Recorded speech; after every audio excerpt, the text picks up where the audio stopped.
Welcome everyone. हमने start किया है एनएमडी के 2023 का जो टेस्ट होने जा रहा है उसकी प्रिपरेशन। और आज के इस चौथे लेक्चर के अंदर हम स्टोइशियोमेट्री से रिलेटेड कुछ इंपॉर्टेंट एमसीक्यूज को सॉल्व करेंगे। तो जाते हैं एमसीक्यूज नंबर 1 की तरफ, जिसमें मैं कह रहा है कि विच ऑफ द फॉलोइंग है same number of molecule as present in 11 gram of carbon dioxide. आप लोगों को मुख्तलिफ मॉलिक्यूल दिए और आपको कह रहे हैं कि 11 ग्राम ऑफ कार्बन डाइऑक्साइड और इनमें से कौन से मॉलिक्यूल जो है उनके अंदर सेम नंबर ऑफ मॉलिक्यूल होंगे। ठीक, तो सबसे पहले आप लोगों को पता होना चाहिए कि स्टोइशियोमेट्री के कोई भी एमसीक्यूज आ जाए तो ग्राम और वॉल्यूम में जो भी चीज है उसको सबसे पहले मोल में कन्वर्ट करो।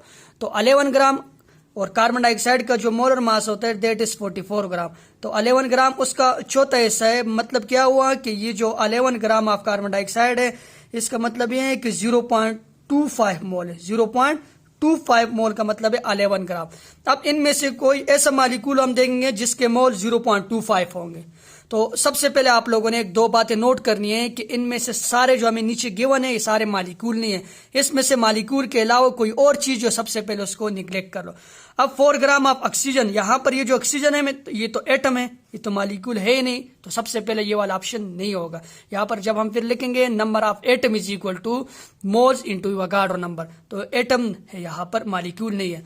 यहां पर अगर आप लोग 0.25 को देख लो तो ये वाला बच्चे कहेंगे कि ये तो डायरेक्ट एमसीक्यूज आ गए 0.25 NaCl, लेकिन हमें पता है कि NaCl मॉलिक्यूल ने, it is a formula unit, ये एक आयनिक कंपाउंड है। तो ये दो ऑप्शन तो सबसे पहले गए। अब इन दोनों में हम देखेंगे कि 0.25 मोल किसके होंगे। अगर हम यहां पर वाटर को देख ले और यहां पर ऑक्सीजन को देख ले, ऑक्सीजन के 4 ग्राम है, तो जब आप लोग 4 ग्राम को यहां पर 32 के ऊपर डिवाइड करते हो तो ये भी यहां पर नहीं आते। आप लोगों ने ऐसा करना है कि इसका चौथा हिस्सा हो। तो अगर वाटर को हम देख ले, वाटर का जो मोलर मास होता है वो 18 होता है। तो आधे मोल कितने हो जाएंगे? आधे मोल आप लोगों के पास 9 हो जाएंगे। इसको और आधा करो तो और आधा करेंगे तो हमारे पास 0.25 आ जाएगा। स्टोइशियोमेट्री में मेनली जैसे भी जितने भी एमसीक्यूज आते हैं वो कैलकुलेटर के बगैर होते हैं।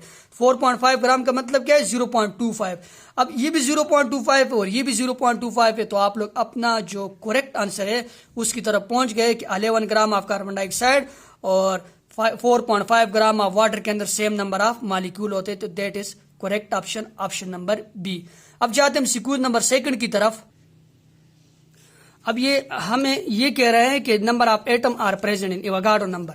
तो ऐसा एमसीक्यूज या ये जो नंबर एवोगाड्रो नंबर है, नंबर ऑफ एटम के लिए आप लोग को ये फार्मूला पता होना चाहिए। नंबर ऑफ एटम जो बराबर है, जो किसके बराबर है? जो बराबर है number of moles into Avogadro number और साथ में एटॉमिसिटी। क्या चीज है?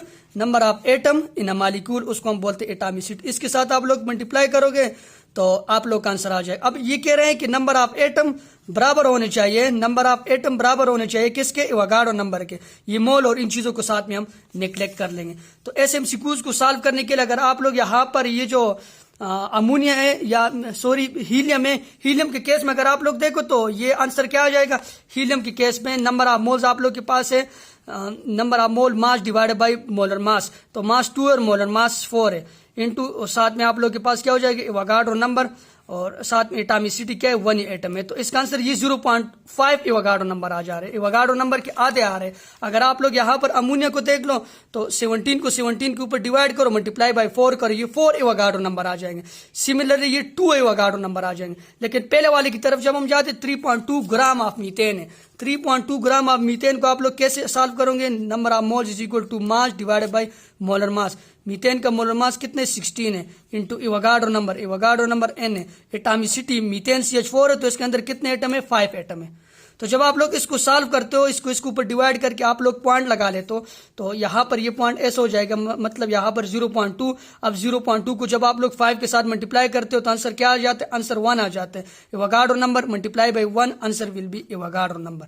तो समझ आई आप लोग किस एमसीक्यूज की। तो इसका जो number of atom Avogadro number के किस में बराबर होंगे? तो 3.2 ग्राम ऑफ मीथेन में बराबर होंगे। जब आप लोग इसको सॉल्व करेंगे यहाँ पर आधे आ जाएंगे, यहाँ पर 4 गुना ज्यादा आ जाएंगे, यहाँ पर 2 टाइम्स ज्यादा आ जाएंगे। तो एवोगाड्रो नंबर ऑफ एटम का आंसर क्या आ गया? 3.2 ग्राम ऑफ मीथेन वाला। तीसरे एमसीक्यूज की तरफ जाते हैं। उसमें हमें ये कह रहे हैं कि largest number of molecule are present in, कौन सा यहाँ पर ये आप लोग को मुख्तलिफ मालिक्यूल दिए और इसमें से नंबर ऑफ मालिक्यूल किसके अंदर ज्यादा होंगे। तो नंबर ऑफ मालिक्यूल के लिए आप लोगों ने एक चीज नोट करनी है कि जिसके मोल ज्यादा आएंगे, मैं क्या कह रहा हूं, जिसके मोल ज्यादा आएंगे उसके अंदर नंबर ऑफ मालिक्यूल भी ज्यादा हो जाएंगे। तो इसको अगर आप लोग देखो 6 ग्राम ऑफ वाटर, इसको डिवाइड करोगे आप लोग किसके ऊपर, 18 के ऊपर। अगर N2O को देखो, नाइट्रोजन 28 और 16 कितने हो जाएंगे, तकरीबन 44 हो जाता है। सिमिलरली कार्बन मोनोऑक्साइड, कार्बन 12 और ऑक्सीजन 16, 12 और 16 कितने हो जाते हैं, तकरीबन 28 हो जाते हैं या समथिंग। और यहाँ पर C2H5OH, इसका तो बहुत ज्यादा कार्बन ये, और ये तो समथिंग 40 प्लस हो जाते हैं। तो यहाँ पर अगर आप लोग देखो जिसका डिनोमिनेटर छोटा होगा यानी कम होगा उसके अंदर नंबर ऑफ मालिक्यूल ज्यादा हो जाएंगे। इसमें देखो 44 है, 28 है, इसमें ज्यादा है। और यहाँ पर अगर आप लोग देखो 18 को इसके ऊपर डिवाइड करोगे तो आप लोग का जो नंबर ऑफ मालिक्यूल यानी मोल ज्यादा आएंगे। मोल को फिर सिंपली आप लोग इवोगाड्रो नंबर के साथ मल्टीप्लाई कर लेते हो तो नंबर ऑफ मालिक्यूल होंगे ना, तो 6 ग्राम ऑफ वाटर के अंदर नंबर ऑफ मालिक्यूल सबसे ज्यादा होंगे। ठीक, ऐसे एमसीक्यूज को आप लोगों ने देखने, ये जो ऊपर वाले आ रहे हैं वो तो तकरीबन बराबर, इतना फर्क नहीं है, लेकिन यहाँ पर 8 है और 8 है, लेकिन इनका मोलर मास भी ज्यादा है। यहाँ पर अगर आप लोग देखो 6 और 6.5, लेकिन 18 है। ये चीजें भी आप लोगों ने देखनी, ऊपर वाले भी देखने, लेकिन नीचे वाले जिसका जितना कम होगा उतनी उसके अंदर नंबर ऑफ मालिक्यूल ज्यादा हो जाएंगे। ठीक, जाते हम एमसीक्यूज नंबर 4 की तरफ। 4 में ये कह रहा है कि what is the mass of 3 mole of nitrogen if it has the relative atomic mass 14 AMU। तो कह रहे हैं कि 3 मोल है और एक जो नाइट्रोजन एटम है उसका जो एटॉमिक मास है वो 14 AMU है। तो MU की बजाय सिंपली आप लोग ग्राम कर लो क्योंकि मोल है। तो जब आप लोग यहाँ पर अगर 3N2 को देखोगे, 3N2 का मतलब क्या है, यहाँ पर 6 एटम आ जाते हैं। तो 6 को फिर आप लोग मल्टीप्लाई करोगे 14 के साथ, तो 6 को जब हम 14 के साथ मल्टीप्लाई कर लेंगे तो आंसर 84 आ जाएगा तकरीबन। ठीक, तो इसका जो करेक्ट ऑप्शन है दैट इज 84 ग्राम। जाते हम सीक्वेंस नंबर 5 की तरफ। उसमें ये कह रहे हैं कि number of atom in 32 MU of oxygen gas, 32 MU of oxygen gas, उसके अंदर आप लोग नंबर ऑफ क्या बताओ, नंबर ऑफ एटम बताओ। तो वही फार्मूला दोबारा, नंबर ऑफ एटम किसके बराबर है, number of moles into Avogadro number into atomicity. अब अगर आप लोग देखो तो 32 MU है तो नंबर ऑफ मोल्स क्या आ जाएंगे, नंबर ऑफ मोल्स यहाँ पर 1 आ जाएगी क्योंकि 32 डिवाइड बाई 32, एक ऑक्सीजन O2 का जो मोलर मास होता है वो किसके बराबर है, वो 32 के बराबर। 32 को आप लोग जब 32 के ऊपर डिवाइड करते हो आंसर 1 आता है, इंटू एवोगाड्रो नंबर। और एटॉमिसिटी क्या है, ऑक्सीजन के अंदर कितने एटम है, तो 2 एटम है, तो ये सिंपली 2 मल्टीप्लाई बाई N हो जाएगा, यानी 2 एवोगाड्रो नंबर के बराबर आ जाएगा। ये N है, बड़ा आप लोगों को लिखना है, 2 एवोगाड्रो नंबर के बराबर आ जाते हैं number of atom in 32 MU of oxygen gas के अंदर। अब जाते हैं सिक्वेंस नंबर 6 की तरफ। सिक्वेंस नंबर 6 हमें ये कह रहे हैं कि find the volume of oxygen required to burn 1 litre of propane completely measure at 0 degree centigrade in 1 ATM। अब ऐसे ये वाला जो क्वेश्चन है इसको फिर आप लोगों ने सॉल्व करना होता है, और आप लोग को जो गिवन डेटा में 1 लीटर ऑफ प्रोपेन है, यानी प्रोपेन का फार्मूला क्या होता है, C3H8 है। इसको आप लोग ऑक्सीजन की प्रेजेंस में बर्न कर रहे हो O2। हमें पता है कि ये जो कंबशन रिएक्शन होता है इसका जो रिजल्टेंट प्रोडक्ट होता है दैट इज कार्बन डाइऑक्साइड और साथ में वाटर होता है। अब जितने कार्बन होते हैं उतने कार्बन डाइऑक्साइड बनते हैं। 3 कार्बन है, यानी ये तो बैलेंसिंग का रूल भी है कि सबसे पहले मेटल को, फिर नॉन मेटल को, फिर हाइड्रोजन को और इनमें ऑक्सीजन को। यहाँ पर कार्बन है तो 3 कार्बन आप लोग लिख लेते हो। इसके साथ तो आप असल काम आप लोग का ये चीज है। अब अगर वाटर को हम यहाँ पर, इसके बाद जो दूसरी चीज हम बैलेंस करते हैं हाइड्रोजन को, तो यहाँ पर 8 हाइड्रोजन और यहाँ पर 2 हाइड्रोजन, तो सिंपली यहाँ पर 4 लगा लो। अब हम ऑक्सीजन को देखेंगे तो यहाँ पर ऑक्सीजन कितने, 3 2 6, 6 और 4 10 है, और यहाँ पर कितने, यहाँ पर 2 है, तो सिंपल यहाँ पर आप लोग 5 लगा लेते हो। तो 1 लीटर प्रोपेन को बर्न करने के लिए कितना लीटर यानी ऑक्सीजन रिक्वायर है, 5 लीटर ऑफ ऑक्सीजन रिक्वायर है, यानी 5 मोल ऑक्सीजन रिक्वायर है। इसका जो करेक्ट ऑप्शन है that is option number b, that is 5 litre. ठीक, अब जाते हैं एमसीक्यूज नंबर 8 की तरफ, एमसीक्यूज 7 की तरफ। एमसीक्यूज नंबर 7 में ये कह रहे हैं कि calculate the amount of water form when 8 gram of methane is burn in excess of oxygen. ऊपर वाला और ये वाला एमसीक्यूज तकरीबन सेम है। आप लोग को कह रहे हैं कि 8 ग्राम ऑफ मीथेन है। सबसे पहले तो रिएक्शन लिख लो, मीथेन है और इसको आप लोग बर्न करते हो ऑक्सीजन की प्रेजेंस में, तो आप लोग के पास क्या बनता है, कार्बन डाइऑक्साइड और वाटर बनते हैं, कार्बन डाइऑक्साइड और वाटर बनते हैं। वाटर जितने मीथेन होते हैं उससे डबल बनते हैं, कार्बन डाइऑक्साइड उतनी बनते हैं। ये चीज डायरेक्ट मैंने बैलेंस कर, बाकी चीजों को बैलेंस करने की जरूरत नहीं। अब यहाँ पर जो मीथेन है, मीथेन कितना, यहाँ पर मीथेन 16 ग्राम है। 16 ग्राम से आप लोग के पास कितना बन रहा है, 16 ग्राम से आप लोग के पास 36 ग्राम बन रहा है, क्योंकि एक वाटर के 18 होते, 2 का 16 है। तो अब 8 ग्राम है, यानी आधा मोल है। कितना है, आधा, यानी यहाँ पर अगर आप लोग के पास 18 होता, सॉरी यहाँ पर अगर 16 होता तो 16 से बन जाता 36। सिंपल रेशियो लिखनी है। अब यहाँ पर हुआ जो है, यहाँ पर 8 है, तो ये भी सिंपल आधा हो जाएगा। आधा का मतलब क्या, यहाँ पर 18 ग्राम ऑफ वाटर बन जाएगा। रेशियो सिंपल आप लोगों ने 16 से 36, तो 8 से कितना, 8 से 18। लेकिन आप लोग को इक्वेशन बैलेंस करनी आनी चाहिए। और अगर ये चीजें आप लोग देखोगे तो मैं आप लोग को सिंपल भी बता सकता हूँ कि जितना यहाँ पर आप लोग के पास मीथेन में जितने कार्बन होते उतने कार्बन डाइऑक्साइड और वाटर उससे डबल बनता है अल्केन के केस में। ठीक, अब जाते हैं एमसीक्यूज नंबर 8 की तरफ। एमसीक्यूज नंबर 8 हमें ये कह रहा है कि 0.5 mole of magnesium burn with excess of oxygen, how much magnesium oxide is form. ठीक, आप लोग को 0.5 मोल दिया। सबसे पहले ये जो रिएक्शन लिखा है कि Mg + O2 = MgO। यहाँ पर अगर आप लोग देखो तो ऑक्सीजन 2 है, तो सिंपली यहाँ पर भी आप लोग 2 लगा ले, तो 2 लगाने से फिर यहाँ पर मैग्नीशियम भी 2 लग जाएगा। तो अगर यहाँ पर आप लोग देखो 2 मोल से कितना मोल बन रहे हैं, 2 मोल बन रहे हैं। 2 मोल से 2 मोल बन रहे हैं। यहाँ पर अगर आप लोग बैलेंस केमिकल इक्वेशन में रिलेशनशिप देख लो, मोल मोल रिलेशनशिप, 2 मोल से 2 मोल बन रहे हैं। 2 मोल गिव्स अस 2 मोल, तो 0.5 मोल कितने देंगे, 0.5 मोल 0.5 मोल देंगे, 2 के देंगे तो 0.5 देंगे। अब यहाँ पर तो उसने देखे कि हाउ मच मैग्नीशियम इस फॉर्म, और यहाँ पर उसने मास पूछा है कि मैग्नीशियम ऑक्साइड का कितना मास बने, 0.5। और मैग्नीशियम ऑक्साइड को अगर आप लोग इसके मोलर मास के साथ मल्टीप्लाई कर लो, ऑक्सीजन 16 है और मैग्नीशियम 24 है, तो 16 को जब आप लोग 24 के साथ जमा कर तो आंसर आप लोग के पास आता है 40। अब 0.5 मल्टीप्लाई बाई 40 यानी आधा है।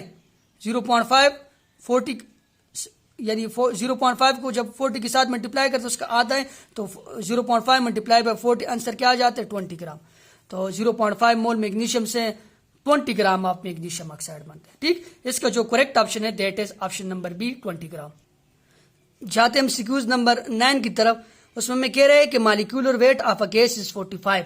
कोई गैस है जिसका मॉलिक्यूलर मास 45 है। कहते हैं कि इट्स डेंसिटी इट्स टीपी, इसकी डेंसिटी क्या होगी एस टीपी के ऊपर। हमें सबसे पहले डेंसिटी का फार्मूला आना चाहिए, डी बराबर होता है m/v। ये जितने भी एमसीक्यूज मैंने लिए, ये मैंने कुछ पास टेस्ट से लिए हुए हैं, कुछ जो इंपॉर्टेंट बुक वहां से लिए, और कुछ आने वाले जो चांसेस है, ये सारे एमसीक्यूज इस तरह के एमसीक्यूज आते हैं, इससे रिलेटेड आ जाते हैं। अगर ये एग्जैक्टली तो ये नहीं आएंगे, लेकिन इसी तरह के एमसीक्यूज आएंगे, इसलिए आप लोगों ने ऐसे एमसीक्यूज के ऊपर प्रैक्टिस करना है। ठीक, तो डेंसिटी का हमें पता है D = m/v। अब उसने हमसे डेंसिटी पूछी है, उसने हमसे क्या पूछी है, और डेंसिटी हमें किसी गैस की पूछी है। तो मॉलिक्यूलर वेट यहाँ पर दिए, वो कितने, वो है 45। हमें पता है कि कोई गैस है, उसका जो एसटीपी के ऊपर जो मोलर वॉल्यूम होता है, वो मोलर वॉल्यूम कितने के बराबर होते हैं, वो बराबर होते हैं 22.5 डेसीमीटर क्यूब। तो जब हम 45 को 22.5 के ऊपर डिवाइड करते हैं तो इसका आंसर आ जाते हैं 2। तो वो जो गैस होगी उसकी डेंसिटी किसके बराबर होगी, 2 ग्राम पर डेसीमीटर क्यूब। ठीक, ये हमारे पास ऑप्शन नंबर डी है एमसीक्यूज नंबर 9 का आंसर। जाते हैं एमसीक्यूज नंबर 10 जो कि हमारा लास्ट एमसीक्यूज, उससे हमें कह रहे हैं कि total number of atom present in 17 gram of H2O2। 17 gram of H2O2 का आप लोगों से क्या कह रहे हैं कि नंबर ऑफ एटम, वही फार्मूला दोबारा से, नंबर ऑफ एटम किसके बराबर होंगे, नंबर ऑफ एटम ये आप लोग लिख लो, मैं यहाँ पर डायरेक्ट लिख लेता हूँ। नंबर ऑफ एटम बराबर हो जाएंगे मोल इंटू एवोगाड्रो नंबर, और एवोगाड्रो नंबर के साथ तीसरी चीज क्या है, एवोगाड्रो नंबर के साथ जो तीसरी चीज है that is atomicity. That is atomicity. Atomicity का मतलब ये है कि number of atom present in a molecule. अब यहां पर अगर आप लोग देखो नंबर ऑफ मोल 17 ग्राम, 17 ग्राम में मास डिवाइड बाय मोलर मास के बराबर होते हैं ना, तो मोलर मास H2O2 का कितना हो जाएगा, ऑक्सीजन का कितना है, ऑक्सीजन का है 32, एक का 16, 2 है तो 32, H2O2 है ना हाइड्रोजन पर ऑक्साइड, 32 और 2 यहाँ पर क्या 34। तो आप लोग जब 17 को 34 के ऊपर डिवाइड करते तो मैं डायरेक्टली लिख लेता हूँ 0.5। हमेशा के लिए ऐसे एमसीक्यूज दिए जाते हैं, कुछ उसका आधा होता है या डबल होता है, आप लोग दिमाग में सोचते भी डायरेक्ट बता सकते हो, इंटू एवोगाड्रो नंबर, और एटॉमिसिटी H2O2 में क्या है 4 है।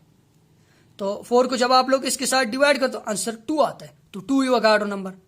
2 इंटू इवागाड्रो नंबर। या आप लोग डायरेक्ट भी ऐसे बता सकते, इसका आधा है, ये आधा 0.5 और यहाँ पर ये 4 है, तो 4 को 0.5 के साथ मल्टीप्लाई करते आंसर 2 आता है। 2 के साथ सिंपली आप लोग ऐसे इवागाड्रो नंबर लिख लो, तो ये आप लोग का करेक्ट ऑप्शन हो जाता है। ऐसे सारे एमसीक्यूज हम सोच के भी बता सकते हैं, लेकिन सॉल्व करने की जरूरत तब आप लोग को नहीं पड़ेगी जब आप लोग की इन एमसीक्यूज के ऊपर ग्रिप हो गया, आप लोग इनको सॉल्व करेंगे। Thank you for watching my video. जो एमसीक्यूज रहेगा उसको मैं नेक्स्ट लेक्चर के साथ कवर करता जाऊंगा।